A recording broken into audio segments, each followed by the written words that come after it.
नमस्ते, फेरि पनि उपस्थित भइसकेको छु अर्को एउटा भिडियोको साथमा। आजको यो भिडियोमा तपाईँलाई जर्मनी ल्याङ्ग्वेजको बेसिक भाषाहरू चाहिँ मिनिङ तपाईँले कसरी रिड गर्न सक्नुहुन्छ भन्ने कुराहरू यहाँ म तपाईँलाई देखाइदिनेछु, बताइदिनेछु, आफै पनि रिड गर्न सक्नुहुन्छ। र यो मेरो च्यानलमा तपाईँले भिजिट गर्नुभयो भने लगभग तपाईँको ए लेभलसम्मको सम्पूर्ण जर्मनी भाषाहरू चाहिँ मैले भिडियो बनाएर अपलोड गरेको छु। तपाईँले त्यो मेरो प्लेलिस्ट चेक गर्नुहोला। र साथै अब यदि तपाईँ जर्मनीको भिजामा जान लाग्नुभएको छ भने चाहिँ यदि तपाईँले घरमै बसेर सबै भिडियोहरू हेर्नुभयो भने ए लेभलसम्मको जर्मनी भाषा चाहिँ तपाईँले घरबाट पनि सिक्न सक्नुहुन्छ। जुन तपाईँको 1 2 3 एबिसिडी सबै चाहिँ मैले अगाडि भिडियो बनाएर अपलोड गरेको छु, तपाईँले त्यहाँ चेक गर्नुहोला। र साथै अब तपाईँको आजको यो भिडियोमा चाहिँ केही मिनिङहरू म यहाँ तपाईँलाई देखाइदिनेछु जुन दैनिक जीवनमा काम लाग्ने छन् र सधैँ जस्तो युज हुने रहेको छन्। सागेन भनेको भन्नु, सागेन भन्नु। यसलाई तपाईँले दोहोऱ्याएर हेर्नुहोला। माखेन भनेको गर्नु, बनाउनु, माखेन गर्नु, बनाउनु। तपाईँले इङ्ग्लिस कमजोर छ भने इङ्ग्लिस पनि चेक गर्नुहोला। ग्लाउबेन भनेको विश्वास गर्नु, टु बिलिभ। इङ्ग्लिसमा टु बिलिभ, ग्लाउबेन विश्वास गर्नु, टु बिलिभ। यसलाई तपाईँले दोहोऱ्याएर चेक गर्नुहोला।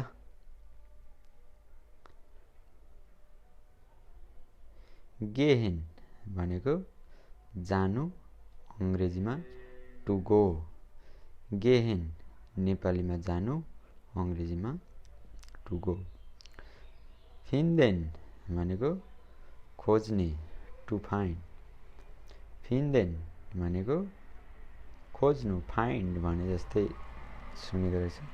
फिन्देन खोज्नु। फ्रागेन सोध्ने, फ्रागेन to ask. फ्रागेन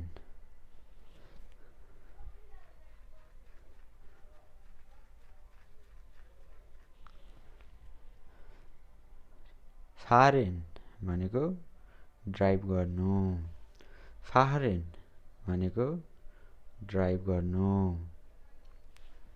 to drive. English पनि तपाईँले चेक गर्नुहोला। यदि तपाईँको इङ्ग्लिस कमजोर छ भने इङ्ग्लिस पनि तपाईँले अलिकति बुझ्नुहुन्छ।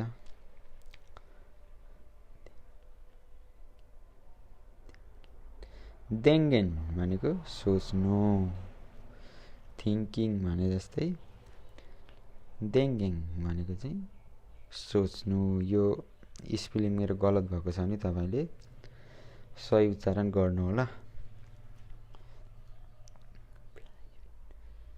ब्लाइबेन भनेको बस्नु, ब्लाइबेन भनेको नेपालीमा बस्नु, अङ्ग्रेजीमा टु स्टे। अर्बाइतेन भनेको काम गर्ने, अर्बाइतेन काम गर्न, टु वर्क। अर्बाइतेन काम गर्न।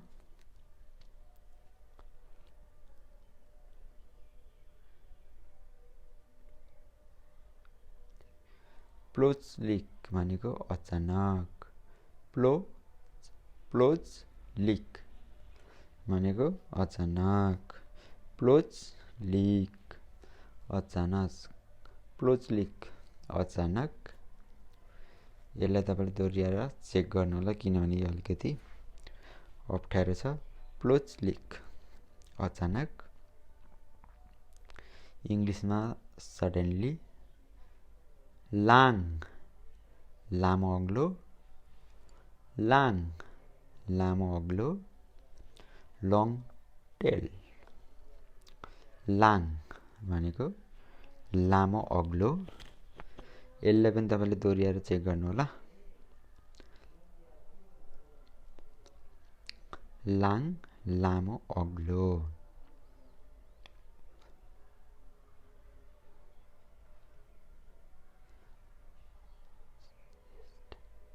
एज्ड भनेको अहिले, नाउ। एज्ड अहिले, नाउ। यसलाई पनि तपाईले दोहोऱ्याएर चेक गर्नु होला। एज्ड अहिले, नाउ। एज्ड भनेको नाउ। हियर भनेको यहाँ, अंग्रेजीमा हियर। हियर भनेको यहाँ, हियर यहाँ। आब र साइलेन्ट हुन्छ। आब भनेको तर, बट। आब। वेयर को, वेयर को, हु। यसलाई पनि तपाईले रिड गर्नु होला। भान कहिले, इंग्लिशमा व्हेन भनेको कहिले।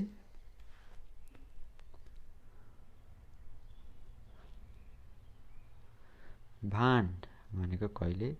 भारुम किन, व्हाई। भारुम किन, व्हाई।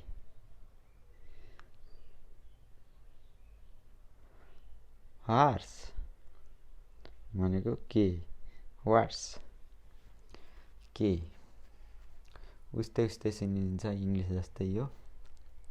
ओदा भनेको अथवा, इंग्लिशमा ओर।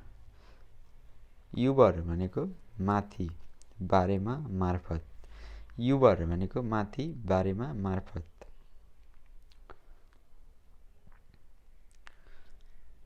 फोर अगाडि, पहिले। फोर अगाडि, पहिले। अवसर हाल्प भनेको बाहिरपट्टिको भाग, अवसर हाल्प। चुइसेन भनेको बीचमा, चुइसेन भनेको बीचमा।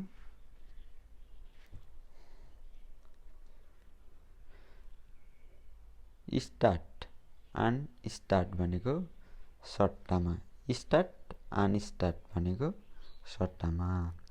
भेरेन्त भनेको हुँदै गर्दा, भेरेन्त भनेको हुँदै गर्दा।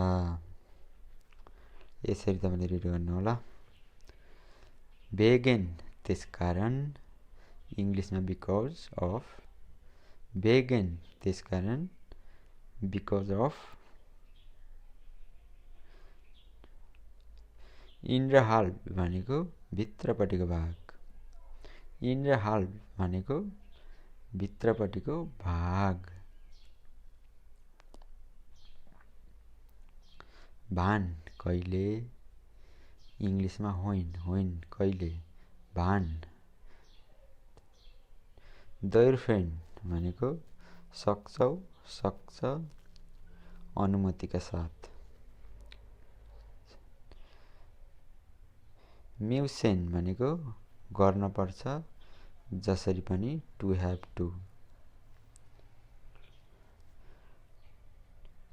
भल्लेन भनेको गर्नुपर्छ, चाहना। हावेन छ, नेपालीमा छ, इंग्लिशमा टु ह्याभ, हावेन। जाइन हुनु, टु बी, जाइन हुनु, जाइन हुनु।